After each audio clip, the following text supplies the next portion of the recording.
نحمده ونصلي على رسوله الكريم اما بعد فاعوذ بالله من الشيطان الرجيم بسم الله الرحمن الرحيم اذا جاءك المنافقون قالوا نشهد انك لرسول الله والله يعلم انك لرسوله والله يشهد ان المنافقين لكاذبون صدق الله العظيم۔ نفاق پر جو تمہیدی گفتگو ہم کر رہے تھے، نفاق اور منافقت پر، اس میں اس کی جو لغوی بحث ہے نفق و نافقہ، اس سے یہ لفظ نکلا ہے۔ اصل روح ہے تحفظ جان و مال، بجائے اللہ کی راہ میں جان اور مال خرچ کرنے کے بچا بچا کے رکھنا، سنبھل سنبھل کر چلنا، اپنا پہلو محفوظ رکھنا۔ اور اس کا عملی نتیجہ کیا ہوتا ہے؟ دو رخا پن، کہ کفار سے بھی اپنا کچھ تعلق برقرار رکھیں اور اہل ایمان کے ہاں بھی اپنے کچھ کریڈینشلز جو ہیں وہ قائم رکھیں۔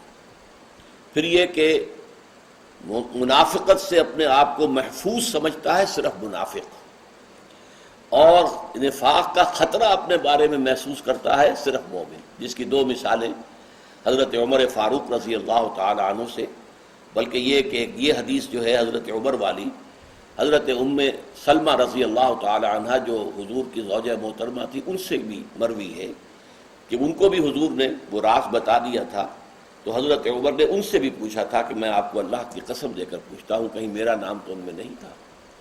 تو انہوں نے فرمایا وہی الفاظ کہے کہ نہیں، خدا کی قسم نہیں، لیکن میں آئندہ کسی اور کو نہیں بتاؤں گی کوئی معاملہ۔ اسی طریقے سے حضرت حنظلہ کا واقعہ آ چکا ہے۔ اب اصل میں ہمیں سمجھنا ہے نفاق کی قسمیں کون کون سی ہیں۔ عام طور پر نفاق کی دو قسمیں علماء بیان کرتے ہیں، ایک نفاق عقیدے کا، ایک نفاق عمل کا۔ عقیدے میں نفاق، عمل میں نفاق۔ اچھا، اس میں یہ ہے کہ عقیدے میں نفاق کا ہونا بات واضح نہیں ہوتی کہ کیا مطلب ہے اس کا۔ عقیدہ ویسے قرآن کا لفظ ہے ہی نہیں، نہ قرآن میں ہے نہ حدیث میں ہے۔ البتہ عملی جو نفاق ہے اس کے لیے احادیث موجود ہیں۔ چنانچہ دو روایتیں جو ہیں اور دونوں مرفوع حدیثیں ہیں، دونوں متفق علیہ ہیں۔ ایک حضرت ابو ہریرہ سے ہے رضی اللہ تعالی عنہ، آیت المنافق ثلاث، منافق کی تین نشانیاں ہیں، اور اس میں جو مسلم شریف کی روایت ہے اس میں یہ ہے کہ وَإِن صَامَ وَصَلَّى وَزَعَمَ أَنَّهُ مُسْلِمٌ، چاہے وہ نماز پڑھتا ہو، روزہ رکھتا ہو اور اپنے آپ کو مسلمان سمجھتا ہو، وہ اپنے آپ کو منافق نہ سمجھتا ہو، لیکن اگر یہ تین علامتیں ہیں تو وہ منافق ہے۔ اذا حدث کذب، جب بات کرے جھوٹ بولے، واذا وعد اخلف، جب وعدہ کرے خلاف ورزی کرے، واذا اؤتمن خان، جب امین بنایا جائے خیانت کرے، غبن کرے۔ یہ متفق علیہ ہے بخاری اور مسلم دونوں کے اندر۔ اور میں نے بارہا عرض کیا ہے کہ جس حدیث کی صحت پر امام بخاری اور امام مسلم دونوں متفق ہو جائیں، سند کے اعتبار سے وہ قرآن کے قریب پہنچ جاتی ہے، اس لیے کہ قرآن مجید بھی تو ایک روایت کے طور پر ہمارے پاس آیا، روایت ورش ہے، روایت حفص ہے، یہ روایات ہیں نا، حضور سے سن کر صحابہ نے حفظ کیا، صحابہ سے سن کر تابعین نے، پھر وہاں قراء بڑے بڑے پیدا ہوئے، تو اس اعتبار سے وہ بھی ایک روایت ہے۔ البتہ یہ کہ اس کے بارے میں ہمارا یقین ہے کہ وہ محفوظ ہے لفظاً، حدیث کے بارے میں یہ نہیں ہے کہ وہ لفظاً محفوظ ہے، البتہ معناً محفوظ ہے، اور اس میں خاص طور پر کہ جو متفق علیہ ہو، بخاری اور مسلم دونوں کا اتفاق ہو جائے، اس کے بارے میں متن کے بارے میں بھی کوئی شک نہیں رہتا۔ اب دوسری حدیث ہے عبداللہ ابن عمرو بن العاص رضی اللہ تعالی عنہما سے، حضور فرماتے اربع من کن فیہ کان منافقا خالصا، چار خصلتیں ایسی ہیں کہ جس میں چاروں موجود ہوں وہ خالص منافق ہے۔ ابھی لفظ کا غور کیجیے، خالص منافق، کٹر منافق، پکا منافق۔ ومن کانت فیہ خصلۃ منہن، اور جس شخص کے اندر اس میں سے ایک خصلت، ایک وصف موجود ہے، کانت فیہ خصلۃ من النفاق، تو اسی درجے میں اس کے اندر نفاق کا ایک جز موجود ہے، 25% منافق ہے۔ حتی یدعہا، جب تک کہ وہ اس کو چھوڑ نہ دے۔ وہ چار چیزیں کیا ہیں؟ اذا اؤتمن خان، جو پہلی حدیث میں آخری چیز آئی تھی وہ یہاں پہ پہلی ہے، جب امین بنایا جائے خیانت کرے۔ وَإِذَا حَدَّثَ كَذَبَ، اور جب بولے جھوٹ بولے. وَإِذَا عَاهَدَ غَدَرَ، وہاں وعدہ تھا جب وعدہ کرے تو اس کے خلاف ورزی کرے، اخلفا. یہاں کہا ہے جب معاہدہ کرے تو اسے بے وفائی کرے، معاہدہ توڑ دے. اور چوتھی ہے وَإِذَا خَاصَمَ فَجَرَ، جب کہیں جھگڑا کرے کسی سے تو آپے سے باہر ہو جائے، نہ زبان پر کنٹرول رہا، جو منہ میں آیا بک دیا، گالی بک دی، منہ میں جھاگ آ گئے، اس سے آگے بڑھے تو ہاتھا پائی پر اتر آئے. جھگڑا ہوا ہے لیکن جھگڑے کا یہ مطلب نہیں ہے. اذا خاصم فجر، فجر کے معنی پھٹ جانا. یہ پاؤ پھٹتی ہے تو ہم کہتے ہیں فجر ہے. رات کی تاریکی کا پردہ چھٹ گیا، پھٹ گیا اور سفید لکیر آ گئی، یہ فجر ہے. تو پھٹ جانا جو ہے اس فجر کے اندر انفجار کہتے ہیں، کسی شے میں دھماکہ ہو جانا، بلو اپ ہو جانا، وہ انفجار ہے. کسی شے کے اندر جو ہے اس طرح کی کیفیت پیدا ہو جائے. اب اس معاملے میں جو یہ تقسیم کی گئی ہے اس میں ایک قباحت ہے، اور وہ قباحت یہ ہے کہ نفاق عملی کو لوگ نفاق سمجھتے ہی نہیں. نفاق عقیدہ انہیں پتہ نہیں کسے کہتے ہیں، اور نفاق عملی کو وہ نفاق نہیں سمجھتے. اس طرح سے ہم نے اپنے آپ کو گویا کہ بری کر لیا ہے بالکل، جس چیز کا خوف صحابہ کو رہتا تھا. عمر ابن الخطاب جیسے صحابی تمام صحابہ میں صرف نمبر 2 پر ہی ہے نا، کہ ان میں سب سے اونچی حضرت ابو بکر ہیں، باقی تو سب سے اوپر ہیں. انہیں خطرہ ہے اپنے بارے میں نفاق کا. حضرت حنظلہ کو جو کتاب میں سے ہیں، وحی کے لکھنے والوں میں سے ہیں، حضور کے سیکریٹری ہیں، اور ان کو بھی اندیشہ ہو جاتا ہے اپنے بارے میں کہ نفاق ہے، منافق ہو گیا. ہمیں احساس ہی نہیں ہوتا. تو میں نے اس کی جو تقسیم کی ہے وہ ذرا مختلف ہے.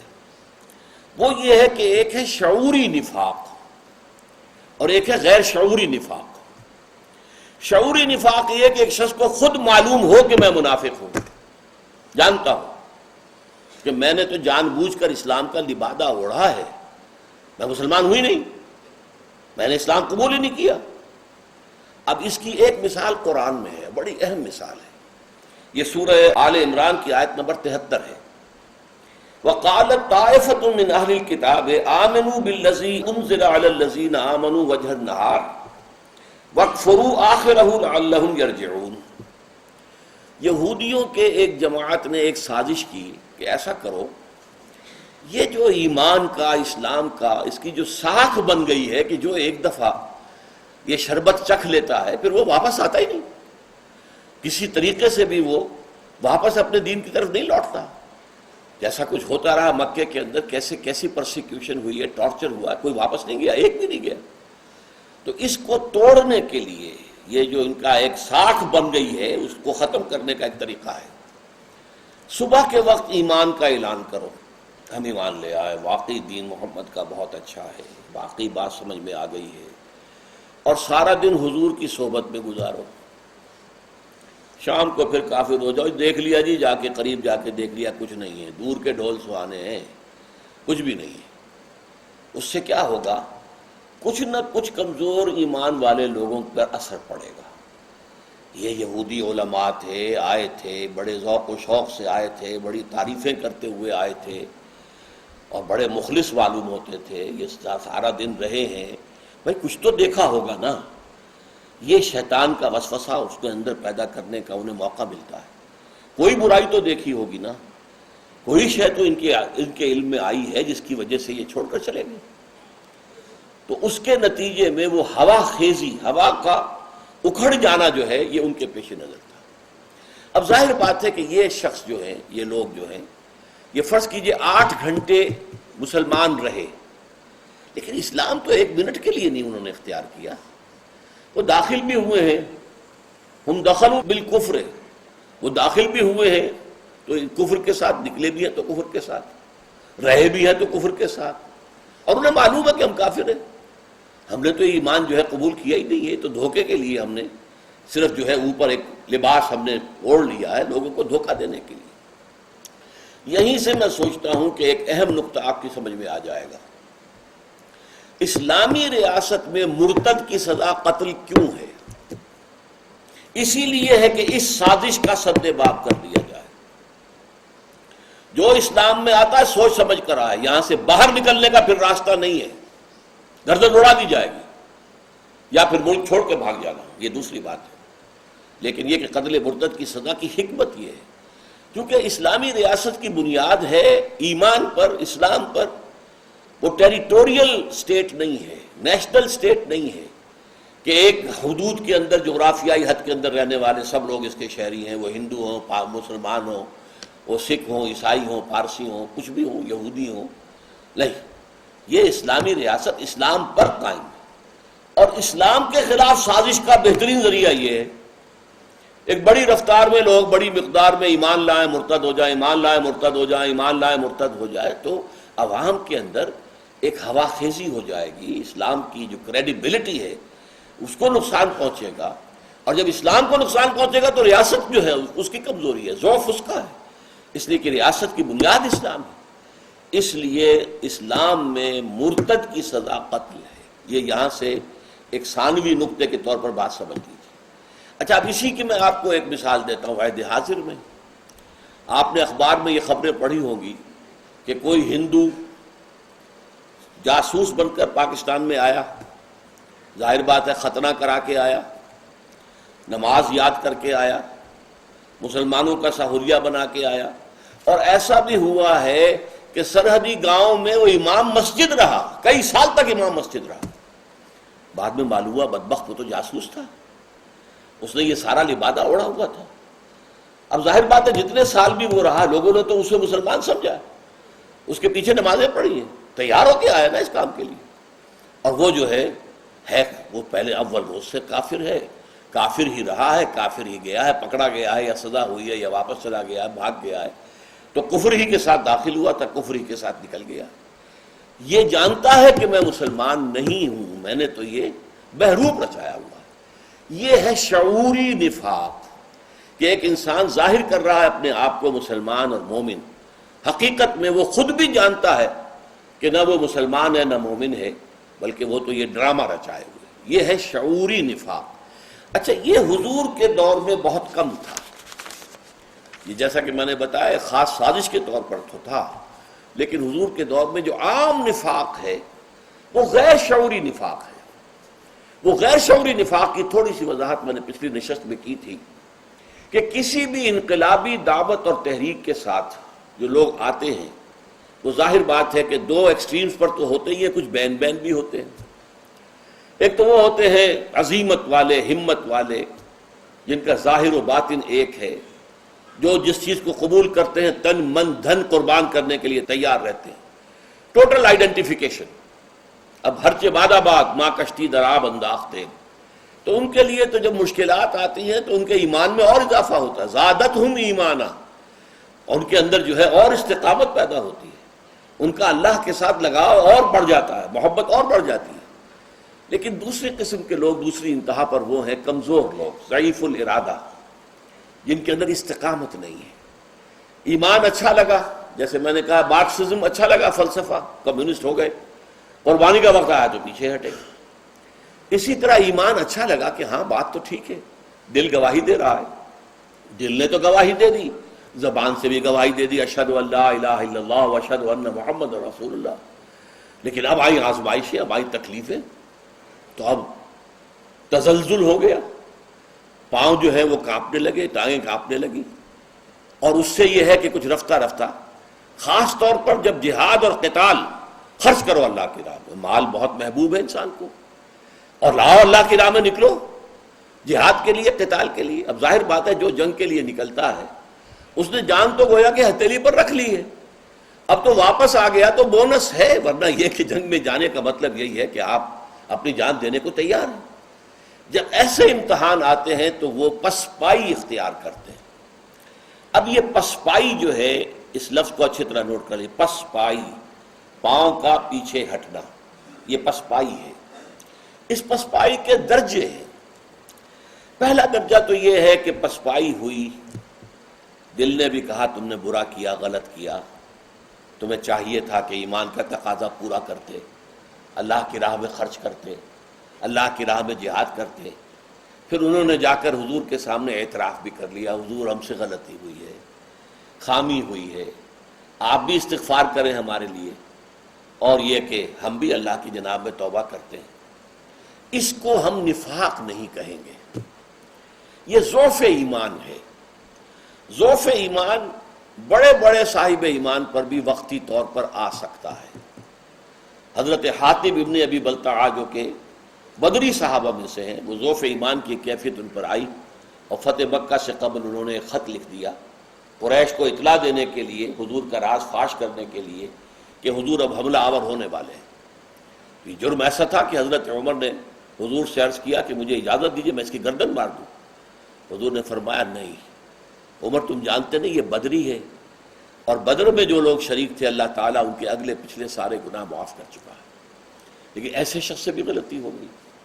حضرت کعب ابن مالک غزوہ تبوک میں جانے سے رہ گئے، دو اور ساتھی رہ گئے، تھے مسلمان پکے مومن، اعتراف کر لیا اپنی غلطی کا۔ تو جب تک کہ اپنی کمزوری اور کوتاہی کا اعتراف ہو اسے ہم ضعف ایمان تو کہیں گے، منافقت یا نفاق نہیں کہیں گے۔ البتہ جب اگلی منزل آتی ہے تو جھوٹا بہانہ، حضور یہ مجھے تو یہ تکلیف تھی، یہ تھا، یہ مسئلہ تھا، بیوی کی زچگی ہونے والی تھی، کوئی دیکھ بھال کرنے والا نہیں تھا، فلاں تھا فلاں تھا فلاں تھا، بیمار تھا، جھوٹا بہانہ۔ جب جھوٹ شامل ہو جائے گا تو یہ نفاق کی پہلی منزل آ گئی۔ یہاں میں آپ کو جیسے ٹی بی کے بارے میں آپ نے سنا ہوگا کہ 3 سٹیجز ہوتی تھی اس کی۔ فرسٹ سٹیج قابل علاج ہے آسانی سے، سیکنڈ سٹیج اس کا بھی علاج ممکن ہے، تھرڈ سٹیج پہ پہنچا اور گیا، پھر امید نہیں ہوتی تھی کہ اب یہ بچے گا۔ آج کل اگرچہ تھرڈ سٹیج کے مریضوں کے لیے بھی علاج ہے، لیکن ایک زمانہ تھا کہ جب کہ تھرڈ سٹیج کو جب ٹی بی کا مریض پہنچ گیا تو گویا کہ اس کی موت جو ہے وہ طے ہو چکی ہوتی ہے۔ تو یہ 3 سٹیجز نفاق کی بھی ہیں۔ پہلی سٹیج پر صرف جھوٹ ہے، جھوٹ بولا اور حضور سے بچا لیا اپنے آپ کو، حضور کی گرفت سے یا جواب دہی سے بچ گئے، جھوٹے بہانے بنائے۔ اب کچھ وقت گزرا ایسا، کئی مرتبہ جھوٹے بہانے بنائے تو دیکھا کہ لوگ اب کچھ مسکراتے ہیں کہ ان کی تو عادت ہے بہانے بنانا، لہذا اب انہوں نے مزید تاکید کے لیے قسمیں کھان، اللہ کی قسم ہے، خدا گواہ ہے، فلاں ہے، میں جو کچھ کہہ رہا ہوں سچ کہہ رہا ہوں، میری مجبوری ہے، میرے لیے یہ رکاوٹ ہے، میرے لیے یہ ممانعت ہے۔ جب جھوٹی قسمیں آ گئیں تو اب یہ سیکنڈ سٹیج میں ٹی بی کا مرض داخل ہو گیا۔ یہ ٹی بی کا یعنی نفاق کی ٹی بی اب سیکنڈ سٹیج پر آ گئی۔ تھرڈ سٹیج وہ ہوتی ہے جس پر آ کر اس منافق کے دل میں دشمنی پیدا ہو جاتی ہے مومنین صادقین سے، اور خصوصاً جو مومنین کا رہنما ہوتا جو اس وقت حضور تھے ان سے دشمنی پیدا ہو جاتی۔ انہوں نے ہمارے لیے مصیبت کھڑی کی ہوئی ہے۔ یہ بے وقوف لوگ ہیں مسلمان جو ہیں اہل ایمان، آگے دیکھتے نہ پیچھے دیکھتے، نہ دائیں نہ بائیں، نہ اپنا کوئی مفاد نہ کوئی حفاظت، پکار آئی اور چل دیے۔ بھائی اپنے مفادات کو بھی دیکھو، دائیں بائیں دیکھو، اپنے بچوں کے مستقبل کی بھی فکر کرو، اپنی بچیوں کے ہاتھ بھی پیلے کرنے ہیں۔ یہ کیا ہے کہ ہر دم جو ہے فینیٹکس کی طریقے سے، بالکل جو ہے دیوانوں کی طریقے سے، اور تم جو ہے اس لگے رہتے ہو ہر وقت، تو ایک دشمنی سی پیدا ہوتی۔ اگر یہ بھی بیٹھے رہتے نہ چلتے تو ہم نمایاں نہ ہوتے کہ ہم بیٹھے رہے وہ چل پڑے، اگر یہ سبھی بیٹھے رہتے تو ہم بھی ٹھیک شامل رہتے۔ یہ جو چل پڑتے ہیں فوراً کہ واپس نہیں پھیرا کوئی فرمان جنوں کا، تنہا نہیں لوٹی کبھی آواز جرس کی، عافیت جاں خیریت جاں سب بھول گئی مصلحت اہل ہوس کی۔ آدمی فوراً جو ہے واپس نہیں پھیرا کوئی فرمان جنوں کا، جہاں پکار آئی چل حاضر ہو گئے، لبیک لبیک۔ اور دوسرے یہ کہ یہ جو شخص ہے نا محمد صلی اللہ علیہ وسلم، اس نے مصیبت ڈال دی ہے ہمیں۔ یہ نہ آئے ہوتے تو یہ مسئلہ نہ ہوتا، یہ اسلام اور کفر کی جنگ نہ ہوتی، یہ مصیبت نہ ہوتی۔ اس سے یہ ہے کہ ان کے اندر ایک قدر، ایک دشمنی پیدا ہوتی تھی حضور کے بارے میں، کہ انہوں نے ہمیں اتنے بڑے امتحان کے اندر ڈال دیا۔ یہ ہے تھرڈ سٹیج جس پر جا کر اب یہ مرض لا علاج ہو جاتا ہے۔ یہ تھرڈ سٹیج ہے۔ جب تک پہلے 2 سٹیجز میں نفاق رہتا ہے تو قرآن مجید کی صورتوں میں، سورہ آل عمران میں بھی ذکر ہے، سورہ نساء میں بھی ذکر ہے، توبہ کر لو، باز آ جاؤ، لوٹ آؤ، اصلاح کر لو۔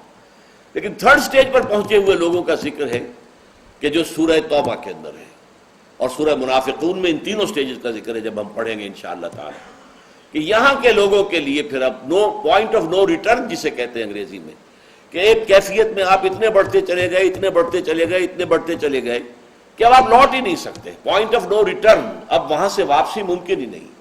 اب اس کی ہلاکت تو وہی ہے کہ ان المنافقین فی الدرک الاسفل من النار، اب یہ تو آگ کے سب سے نچلے طبقے کا ایندھن بن کر رہیں گے، اب ان کا تو اس کے علاوہ کوئی علاج ہے ہی نہیں، اس کے علاوہ کوئی ان کا بدلہ ہے ہی نہیں۔ اور یہ کہ حضور سورہ منافقون میں بھی آیا ہے کہ اگر آپ ان کے لیے استغفار کریں گے تو اللہ انہیں معاف نہیں کرے گا، لیکن سب سے شدید آیت وہ ہے جو میں نے آپ کو شروع میں سنائی تھی، استغفر لہم او لا تستغفر لہم ان تستغفر لہم 70 مرۃ فلن یغفر اللہ لہم، کہ اے نبی آپ ان کے لیے استغفار کریں یا نہ کریں برابر ہے، لیکن آپ 70 مرتبہ بھی استغفار کریں گے تو اللہ تعالیٰ ان کو معاف نہیں فرمائے گا۔ حضور صلی اللہ علیہ وسلم سے ان کو جو دشمنی ہو گئی تھی اس کی چند علامات میں آپ کو بیان کر رہا ہوں۔ سورہ آل عمران کی آیت نمبر 161 میں ہے کہ انہوں نے حضور پر خیانت کا الزام لگایا کہ حضور نے مال غنیمت میں سے ایک قیمتی چادر جو ہے وہ چرا لی۔ اس حد تک یہ لوگ جری تھے، اس حد تک حضور کے خلاف جو ہے بات کرنے کے لیے تیار رہتے تھے، جس کا جواب قرآن میں دیا گیا وَمَا كَانَ لِنَبِيٍّ أَن يَغُلَّ وَمَن يَغْلُلْ يَأْتِ بِمَا غَلَّ يَوْمَ الْقِيَامَةِ۔ کسی نبی کے شایان شان نہیں ہے کہ وہ خیانت کرے یا کوئی چیز چھپا لے، تو جو کوئی بھی چھپائے گا وہ قیامت کے دن لے کر حاضر ہو جائے گا۔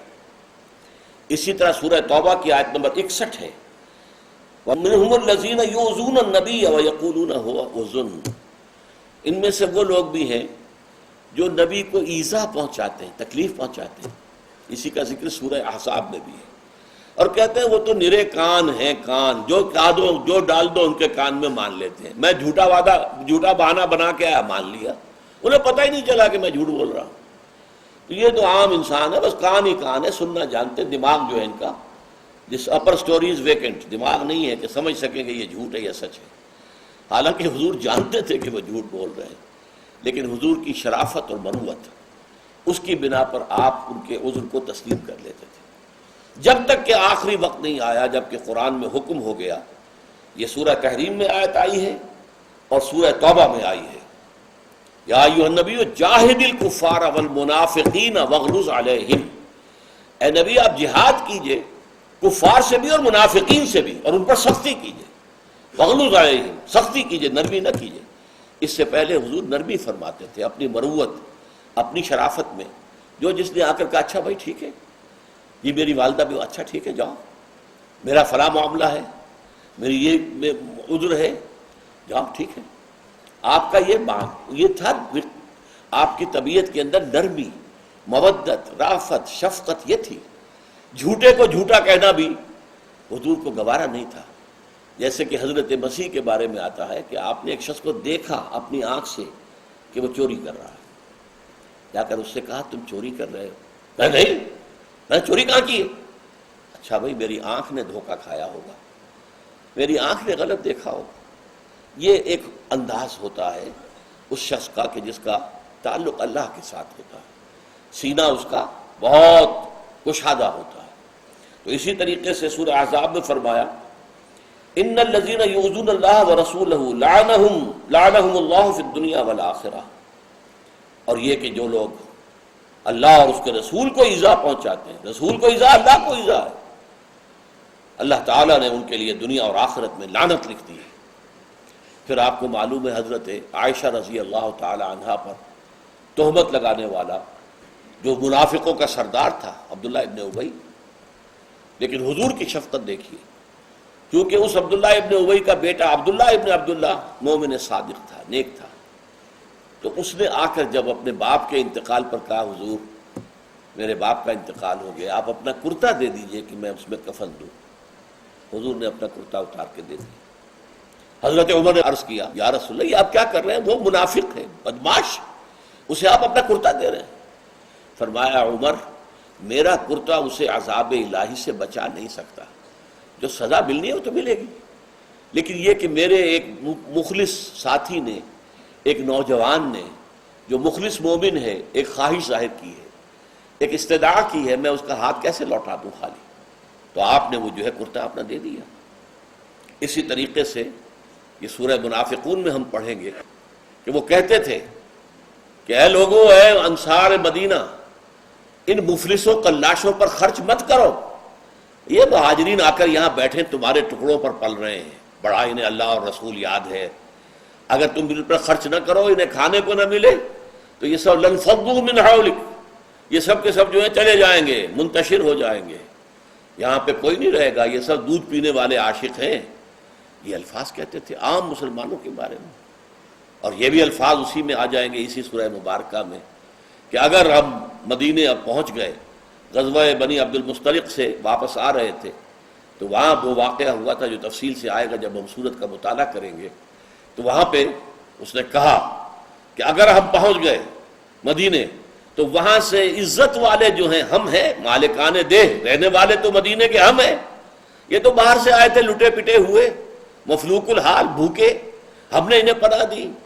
لَيُخْرِجَنَّ الْأَعَزُّ مِنْهَا الْأَذَلَّ، تو جو عزت والے ہیں مالکان دہ ہیں، اصل میں وہاں کے رہنے والے ہیں، وہ ان ذلیلوں کو، ان کمزوروں کو، ان ضعیفوں کو، ان بھوکوں کو، ان قلاشوں کو وہاں سے نکال باہر کریں.